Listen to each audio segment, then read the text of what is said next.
Dipaksa menikah dengan CEO rasisme oleh Raka Putra Paputungan. Bab 1. CEO rasisme. Apa kalian pernah membayangkan acara ulang tahun ke-17 kalian? Dari kecil aku selalu merasa ulang tahun ke-17 itu sangat spesial. Usia ke-17 berarti aku sudah bukan anak-anak lagi, tapi sudah beranjak dewasa. Aku bisa membuat KTP, membuat SIM, NPWP, dan bahkan pinjam uang ke jasa pinjaman online seperti ayahku. Makanya aku merasa perayaan ulang tahun ke-17 haruslah spesial. Aku ingin ulang tahunku dirayakan di ballroom hotel mewah dengan penyanyi kondang ibu kota seperti Benyamin Sueb atau Betharia Sonata. Dan kue ulang tahun spesial yang menumpuk tinggi setinggi tingkat inflasi. Tapi siapa sangka, impianku harus kandas. Di pagi hari ulang tahunku, aku sudah bersolek, mengenakan riasan paling cadas dan gaun paling seronok yang aku punya. Aku juga memasang selempang bersablon Happy Sweet 17 Siska Victima Apriliani. Setiap tahun, ayah biasanya sudah menyiapkan kejutan untukku, membawakan kue ulang tahun lengkap dengan lilin dan kado. Walau aku sudah tahu akan ada kejutan setiap tahun, tapi tetap saja aku berpura-pura terkesima. Namun tahun ini berbeda. Saat aku keluar kamar, ayah duduk di ruang tengah memakai kemeja rapi. Tidak ada kue ulang tahun ataupun kotak kado. Ayah melihatku yang sudah tampil perlente, tanganku sudah terjulur ke depan, mengharapkan hadiah ulang tahun. Mana kejutan ulang tahunnya ya? Tuntutku penuh kerendahan hati. Pandangan ayah nanar, bahkan sendu. Ia tersenyum simpul. Ayah sudah siapin kejutan buat kamu, tapi bukan di rumah. Yuk berangkat.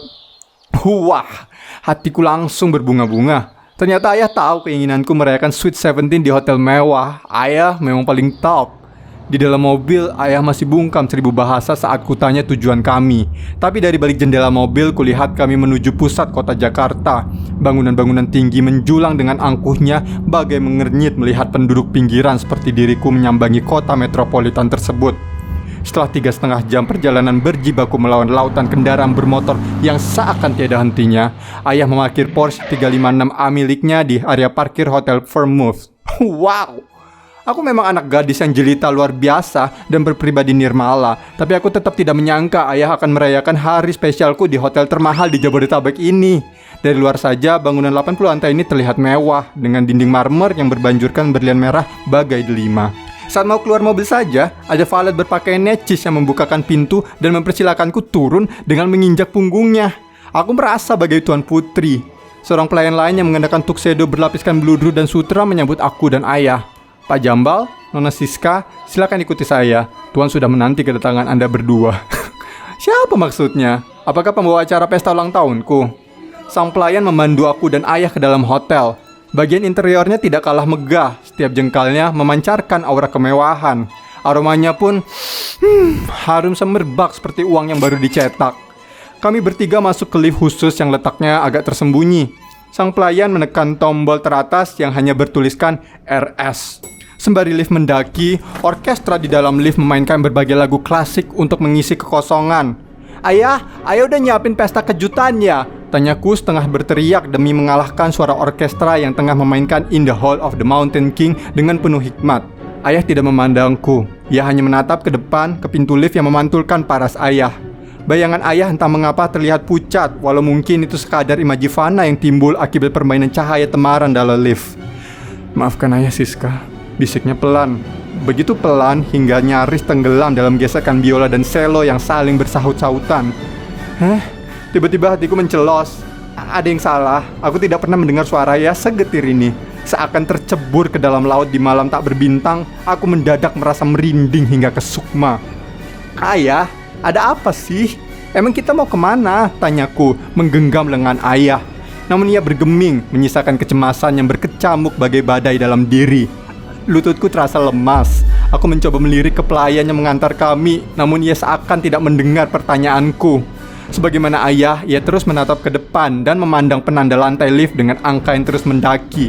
Lantai 71, 72, lantai 80. Dan akhirnya lantai yang hanya ditandai RS.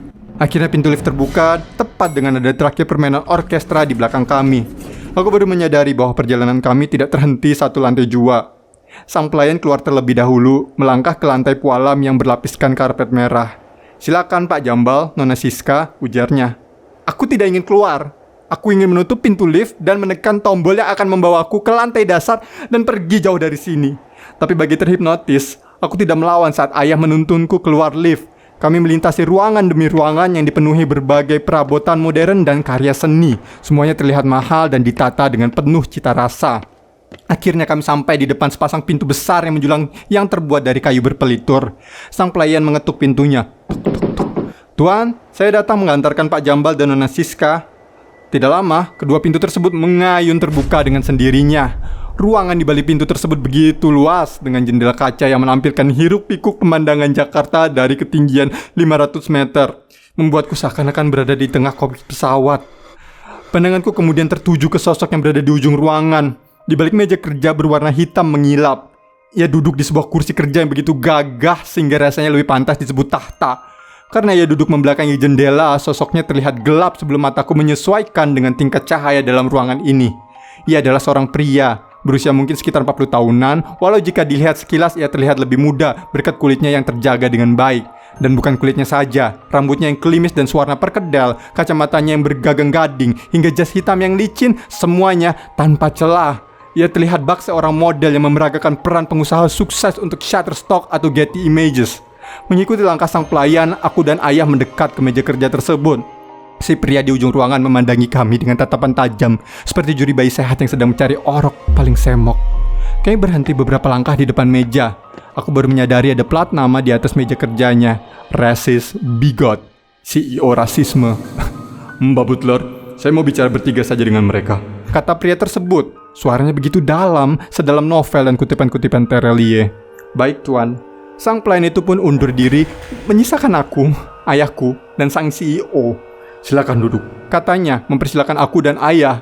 Kursi pengunjung yang seharusnya empuk pun tidak terasa nyaman aku duduki, karena tatapan pria di hadapanku yang begitu tajam menusuk setajam silet. Pria di depanku menunduk, melihat ke arlojinya yang sepertinya seharga mobil mewah. Kalian telat 21 pigo detik, katanya sambil menggelengkan kepala. Memangnya orang Indonesia tuh suka telat.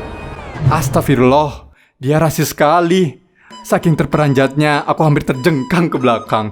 Tapi untung ayah menarik selempangku ke depan seperti Ali menangkap jaket Song Gi-hun di episode 1 Squid Game, directed by Hwang Dong-hyuk.